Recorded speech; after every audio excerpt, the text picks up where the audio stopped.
Okay, everybody ready? We're going to be doing the next one in just a few seconds. Just make sure everything's working.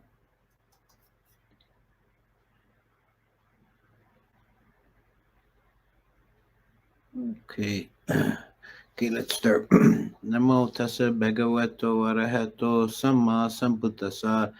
Namo tassa bhagavato arahato samma sambuddhassa. Namo tassa bhagavato arahato samma sambuddhassa. Okay, we're doing the Progress of Insight by Mahāsi Sayādaw, going through that the series of insight knowledges. I'm going to recap briefly what how far we've gotten. The book that I'm basing these talks on is Mahāsi Sayādaw's treatment of the sequence of insight knowledges that are derived via the Visuddhimagga. The entire book of the Visuddhimagga is organized around these insight knowledges. It's the skeleton on which the whole book is built. And the original seed is a brief treatment in the Majjhima Nikaya. And this has been a very important and traditional structure used by Vipassana teachers in Myanmar for a very long time. Mahāsi Sayādaw was a very important Vipassana teacher of the 20th century, and he wrote the most clear exposition of this series. What this represents are the stages that the mind of the meditator goes through while practicing Vipassana meditation, all the way up to enlightenment.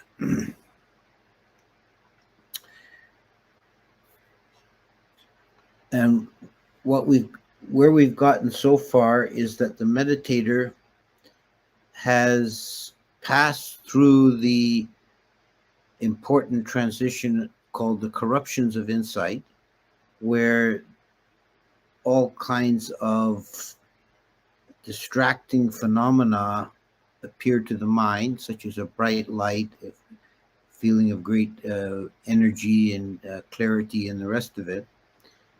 They all, by themselves, these are all very positive signs or indicators that the mind has achieved a certain depth in the meditation. But they are called corruptions in that they become, for many meditators, a distraction. Sometimes the meditator enjoys them too much and becomes attached to them. At other times, in other cases, the meditator may mistake this phenomena for the goal, for nibbana, or the awakening experience, and it's not.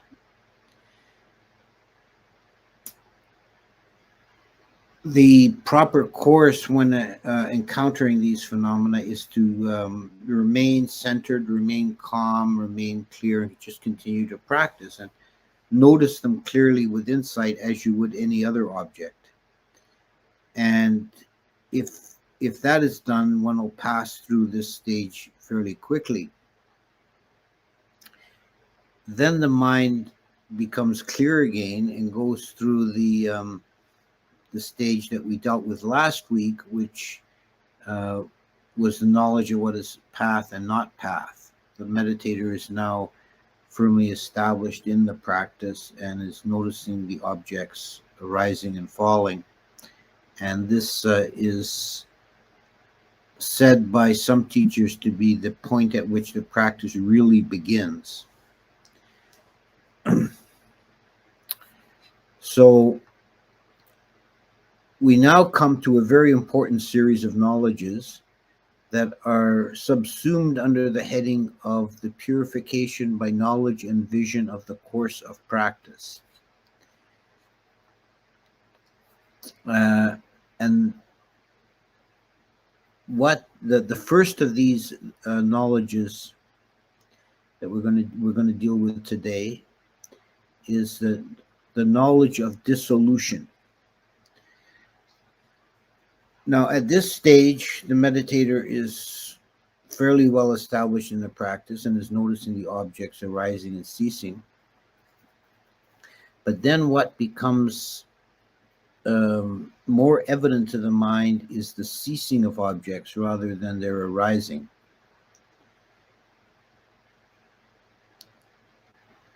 One sees the object ceasing and the consciousness following it.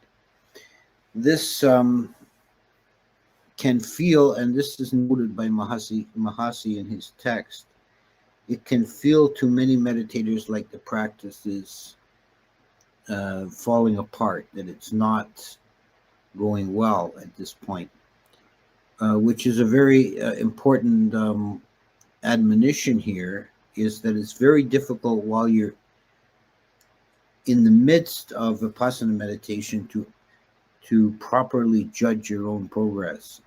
You're too close up, so to speak. The exercise of Vipassana is very deliberately, narrowly focused on a present moment of consciousness.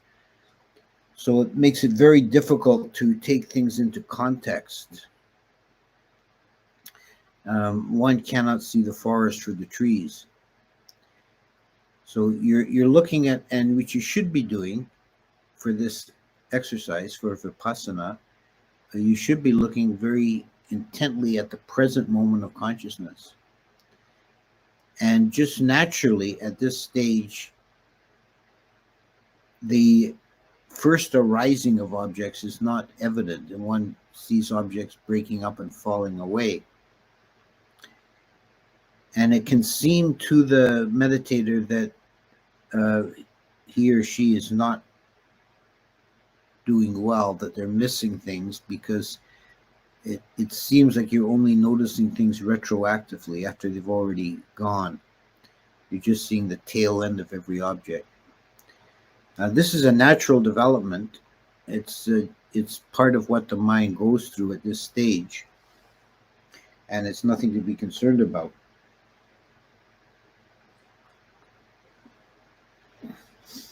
What is happening is that the mind is getting a very deep insight into the nature of impermanence, of anicca, seeing how things dissolve and fade away, and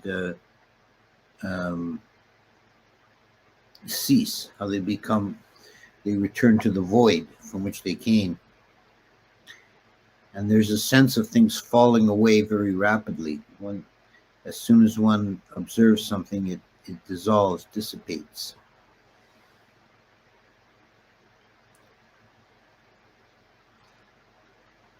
And this is true of mental processes like thoughts, and it's also true of physical processes. At such time as one is observing the breath at the abdomen, which, remember the basic instructions, that's the kind of home base of this meditation. At this stage, one's only aware of the ending stage, the falling away. One doesn't clearly see the beginning of the breath, but only the ending of the breath. And the same with thoughts. A thought might pass through the mind, and one just sees it fading. One didn't really notice it arising. But the mindfulness is still sharp, and the insight is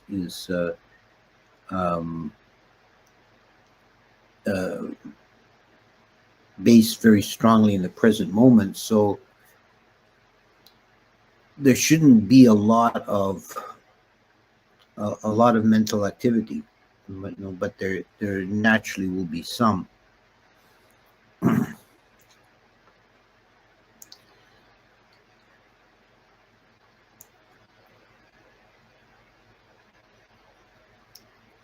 So I think we'll go on to the next few knowledges today, because there's three in a row that together we can take them as something like what the Christian mystics call the dark night of the soul. This can be a difficult passage. What is happening now by observing the falling away of phenomena, one's getting a sense of the instability and impermanence of all samsaric conditioned phenomena. One is beginning to see clearly the unsatisfactory nature, the suffering nature of samsara, because it's all falling away and dissolving before your very eyes. And this is seeing samsara without the filters of the rose-colored glasses that we normally wear to make things seem pleasant or stable. We're seeing samsara in its natural nakedness, but we've not yet seen beyond that. So the first of these knowledges that comes up is the awareness of fearfulness. Having seen the dissolution of the objects, the meditator begins to realize that everything is breaking up. The body is dissolving and crumbling beneath us. The mind is just a chaotic falling away. There's nothing stable anywhere. And fear can arise in the mind. And this can take the form of fearful visions, or just a general feeling of instability.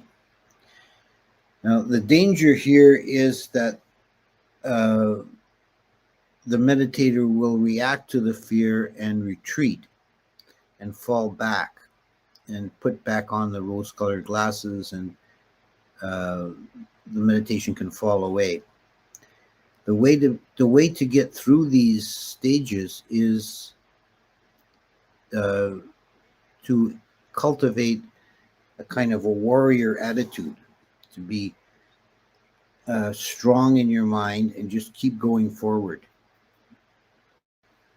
This is the old adage that the way out is down and through. You have to face these demons, so to speak.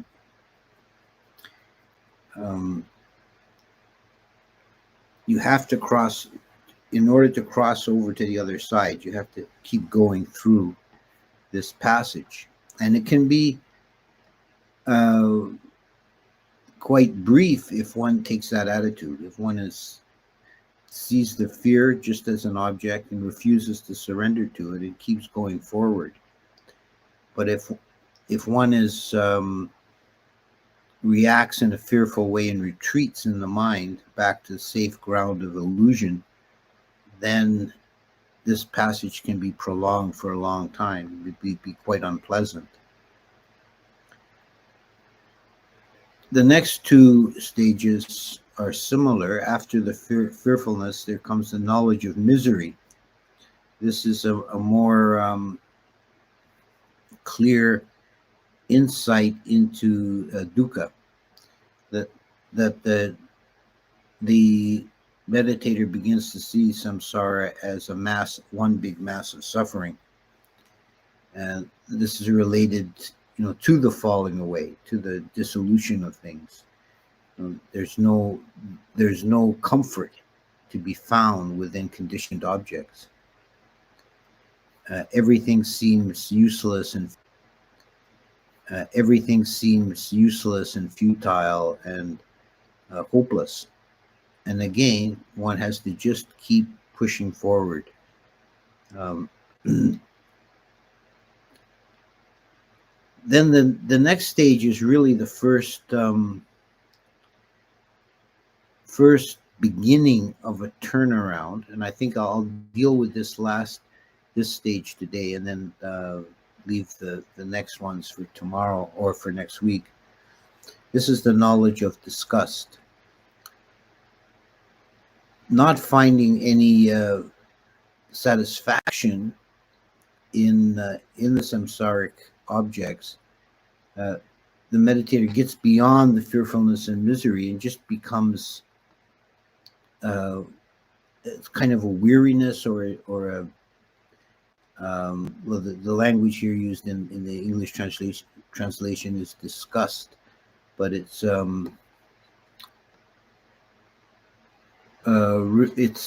translating the Pali nibida, which is a difficult word to translate, and disgust may be not quite right. It's a kind of another translation that sometimes uses disenchantment, which is somewhat better. It's somewhere in between disgust and disenchantment. One's just fed up, had enough. Samsara is not worth holding on to. Why am I being attached? The feeling arises. Why am I being attached to these objects, these phenomena that I've seen are fearful and full of misery and impermanent? Enough with it. Enough.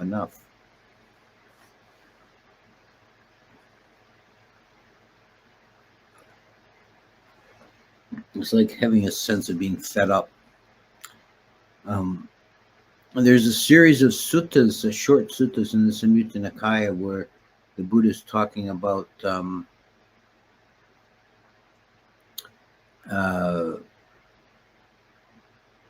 the disenchantment or the weariness with samsara, and he's taking it not.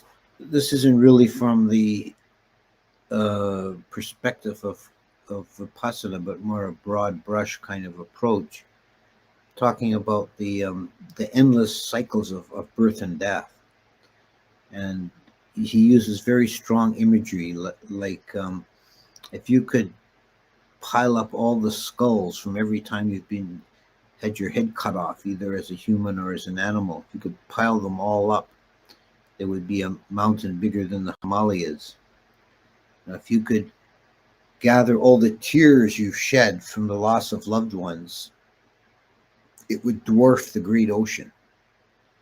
And there's a series of half a dozen or so of these kind of images. And at the end of each one, the Buddha says, when will you realize the pointlessness of samsara? How long will you go on filling the cemeteries? Enough. Balang. Very strong kind of emphasis. Enough. I've had enough of this. Why go on? So this is the knowledge of disgust in this in the translation I have here. Is what you come to after these stages, first of seeing the dissolution of things, and this leading to fearfulness and misery, and then you just become disgusted with the whole thing. It's like a weariness. Like I'm not playing this game of being fearful and miserable anymore. I've had enough of it.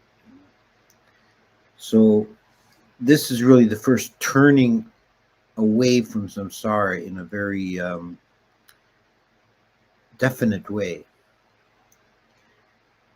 So we'll leave it there for this week, and we'll go on next week to the next couple of stages.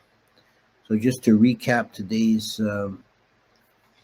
progress, the meditator seeing the dissolution of things, the falling away of phenomena, and a deep insight to impermanence.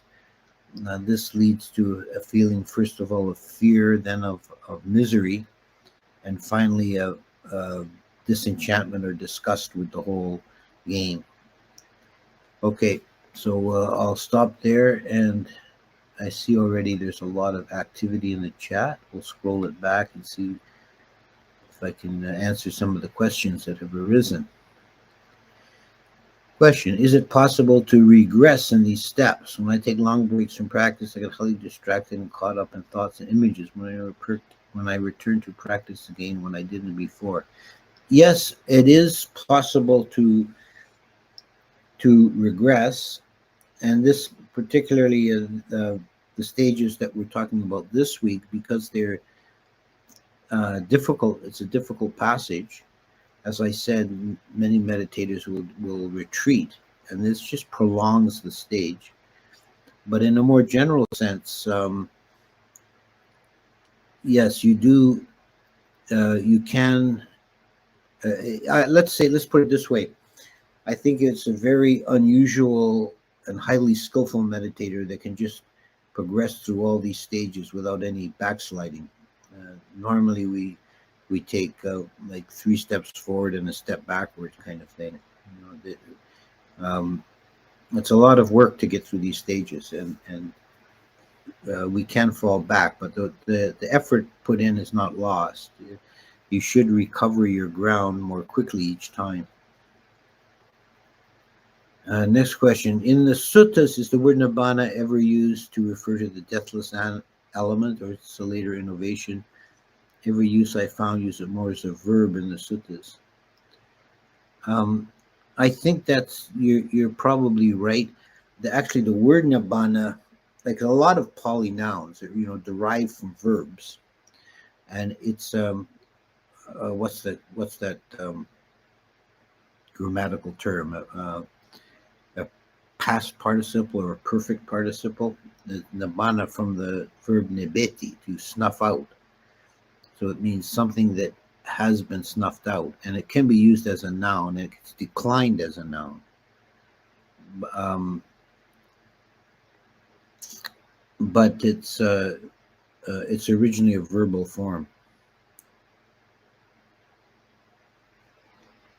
Okay, it goes on to the second part of this. When the deathless state is either called amata or not named because it is trying to proliferate the unproliferated. Yeah, I think so. Yeah, the Buddha is very careful not to specify things positively about nibbana because it's really misleading to do so. Can you give more advice on not retreating when facing these fearful?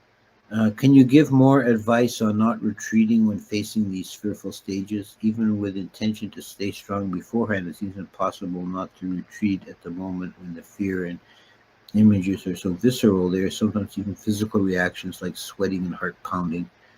It seems so hard not to react and just stick with the noting without retreating.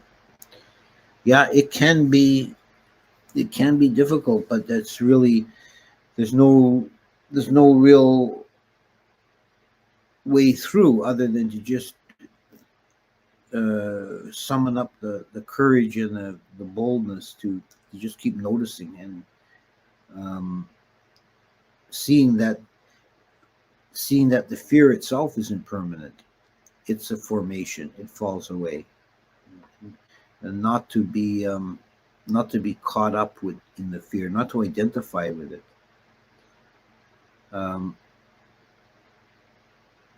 You can always think of the and this is another mode of practice. So we're talking in this series about the Burmese Vipassana, but in the Thai forest mode of practice, which really goes to the same place, but from the different emphasis. The emphasis is on remaining in the chitta, the knowing mind. So the knowing mind, the chitta, is completely pure, pristine. It's not corrupted. It's not. It can neither be purified nor defiled because all it does is know. It's just emptiness, and it knows the fear as an object, but it's not itself ever affected by the fear. So if you're centered in the chitta, you can really bear anything.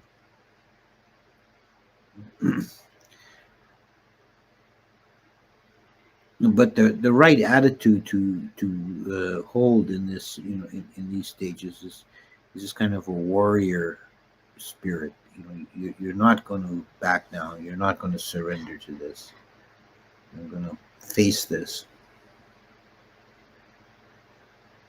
Dear Venerable, this is the next question. There is an analogy attributed to Buddhism that compares us in all formations to waves in an infinite ocean coming and going. in all different shapes and forms, but there's no us. There's only the ocean of all possibilities. So then what exactly is the ocean in this case?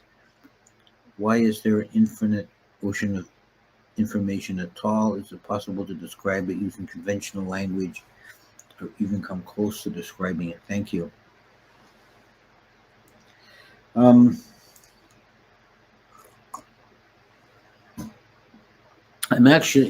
familiar with that imagery.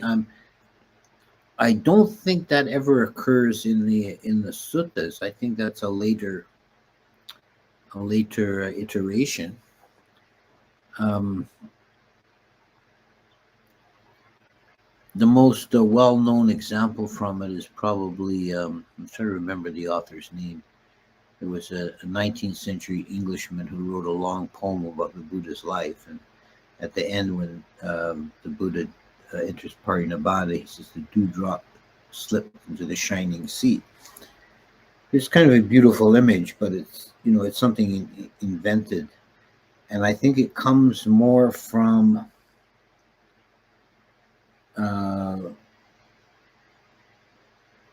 the Upanishadic idea of the one mind, which was something which fascinated 19th century English romantics. And it ended up getting into the interpretation of Buddhism. But that said, I think that there is something behind that image that we can use in a sense. It's a metaphor or visualization of sunyata, of emptiness. And everything arises from emptiness and returns to emptiness and is in itself, in its essence, empty.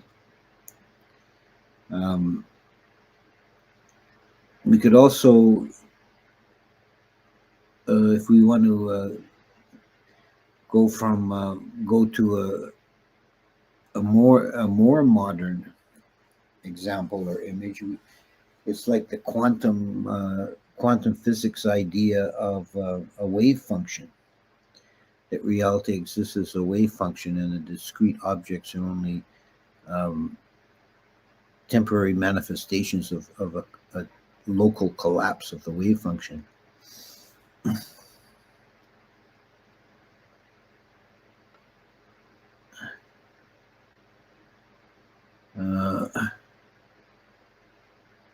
see.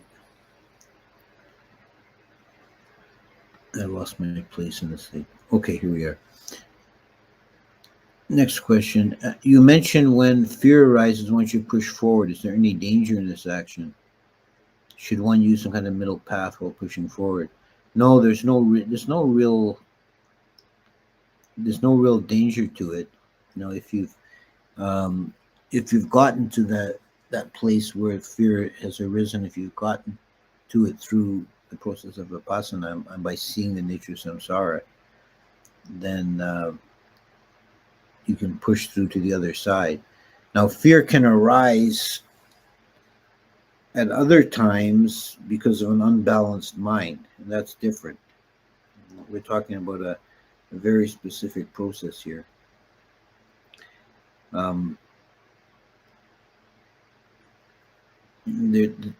There's an image that I've sometimes used in Dhamma talks. It's as a kind of physical manifestation or a metaphor of this process.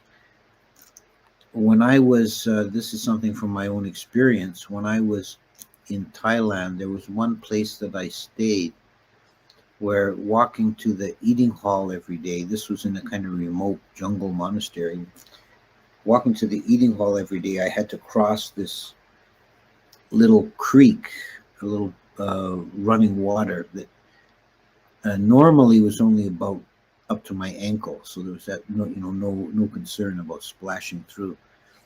But after a monsoon rain, that whole little valley could fill up with water, and there'd be fast rushing water higher than my waist. and I'd have to push through that. And it just so happened it was exactly 3 steps to get across. And the first step, I could hold on to a branch on the near shore or near bank and steady myself. And on the third step, I could grab a branch on the far bank and steady myself. But I had to take 1 step completely unsupported in the middle. And that's what we're kind of like here in the mind. You can't keep going back and holding on to samsara, trying to find comfort in the objects. If you do, you'll prolong this endlessly. You have to just boldly step out into the raging current. And this is where faith has a important component, because you have to, in the case of crossing that creek, I could see the far bank at least, but in the meditation, in the mind, you haven't seen what's on the other side. You have to have faith that there is something worthwhile on the other side, and just keep pushing forward. How would you explain the difference between nibbida as a symptom of true wisdom and anhedonia, a symptom often attributed to mental illness when conversing with a psychiatrist? I'm not really familiar with the word anhedonia. It looks like it's derived from Greek, and I'm guessing that it means, just guessing from the structure of the word, that it means something like a lack of feeling, flattened. I've heard it called flattened affect. I don't know if that's what it means.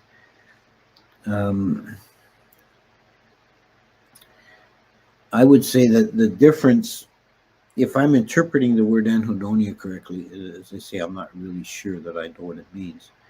I would say the difference has to be that nibbida comes from wisdom, from having seen the true nature of samsara, whereas anhedonia would be just an unbalanced reaction, a kind of a mental, in itself, a mental contraction or a cowardice.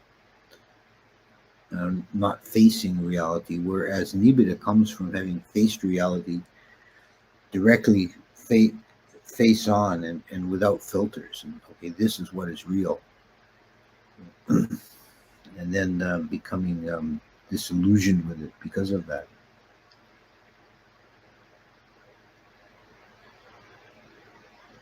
Okay, Baba says he thanks me for this series, and he's just signed up for Mahāsi retreat. Very good. I hope your retreat goes well for you and you have great success.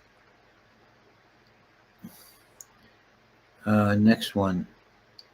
When Wikali attains Parinibbana and the Mara tries to find where his consciousness is gone, Buddha says Wikali is liberated, consciousness is unestablished and can't be found. In another sutta, the Buddha talks about established and can't be found. In another sutta, the Buddha talks about this as a light that doesn't shine in anything, thus unestablished. But in other suttas, he says that Parinibbana ends the 5 aggregates and consciousness is one of them.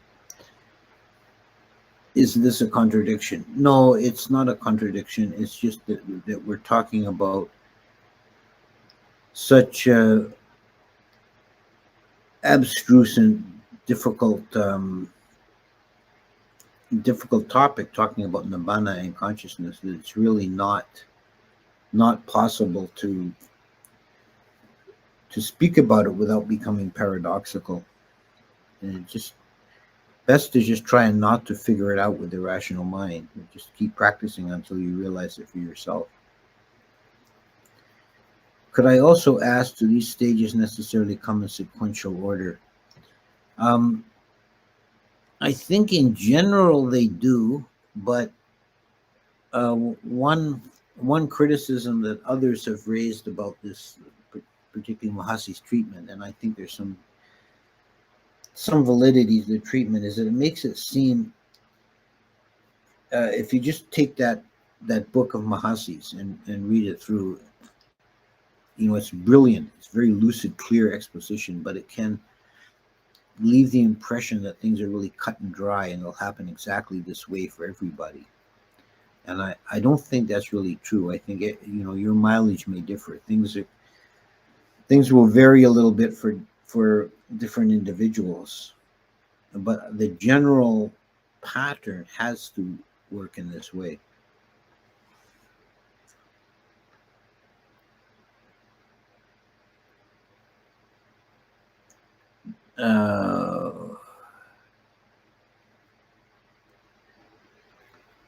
Let's see, I'll take a few more here.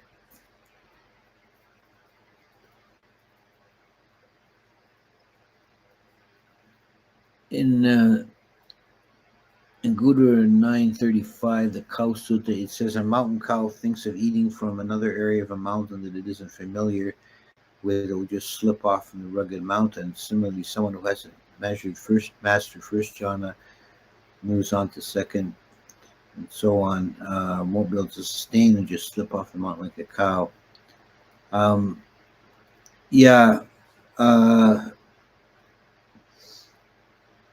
I think the general idea in this sutta is not to try and get ahead of yourself. Don't try and run before you can walk. And I think this is a good thing for a lot of people to hear. That they want the highest, most transcendental states right away, right off the bat, and don't want to do all the work in the stages to get there. How do you feel about Buddhists that talk about God? For example, I saw Thich Nhat Hanh talk about God and Nibbana in the same breath. Well, it depends on what they mean by God. You'd have to really ask them.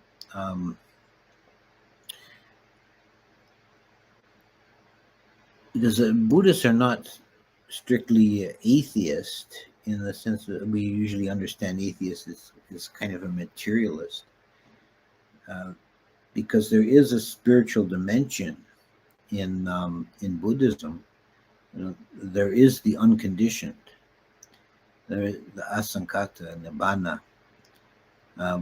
But where that differs from God is that although it's the supreme principle, so that's similar to the God idea, but it's not a creator, it's not active it's not a cause of samsara or phenomena.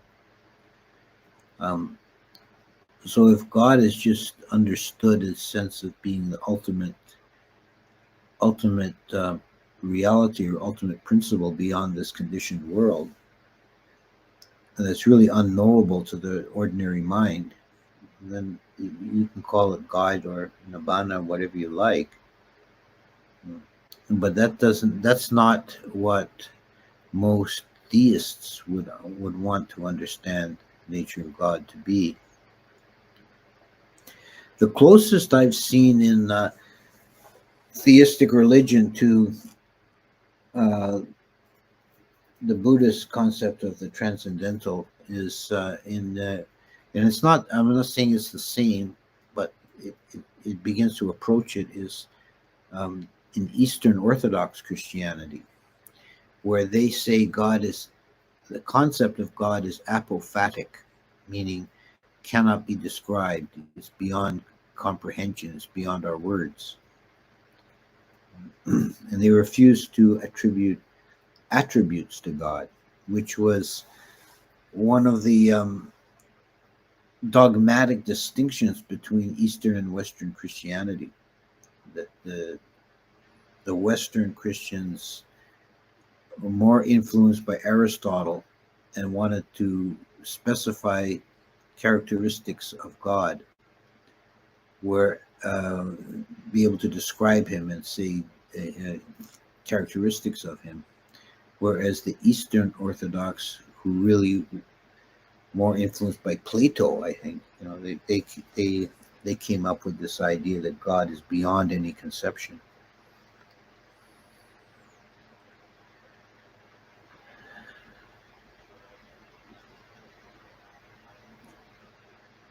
Do the suttas say the cessation of perception and feeling also causes cessation of consciousness, or is this a later interpretation in Abhidhamma? No, I don't think the suttas ever say that. But again, when we're talking about Nirodha Sampatti, we're basically talking about an immersion into Nibbana. And the whole concept of consciousness involves a subject-object dualism that really doesn't apply to Nibbana. So we really can't make sense in our language to talk about the role of consciousness in Nibbana, whether it exists or doesn't exist, or both or neither.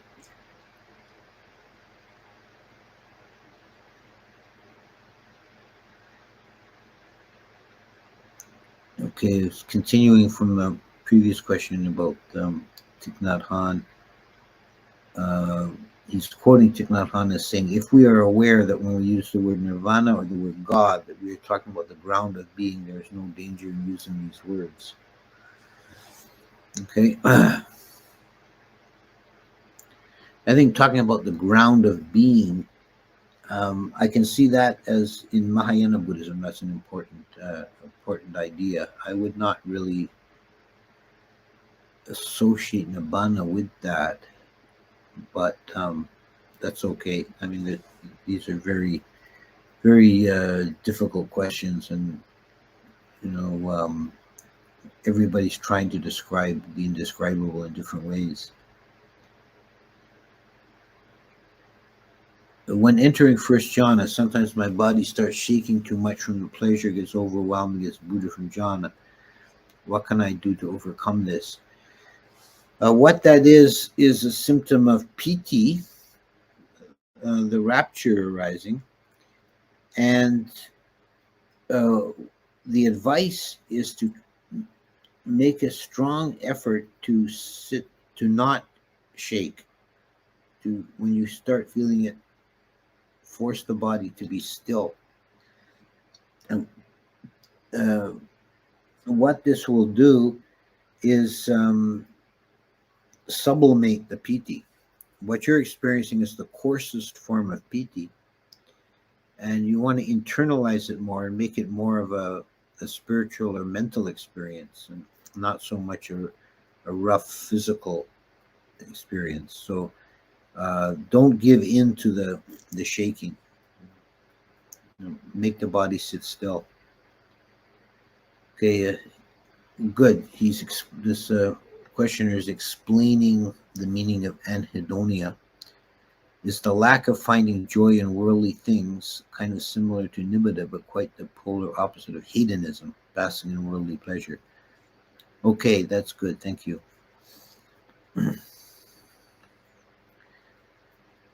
It takes me 2 hours to get into jhana. How do I enter the state faster, if I can enter it at all? With practice, that time should shorten. Okay, so I think we'll stop there for this week, and next week we'll deal with very important topic. There's one stage in between, and then we're going to deal with equanimity about formations. Very critical to understand. Okay, I'll see you next week.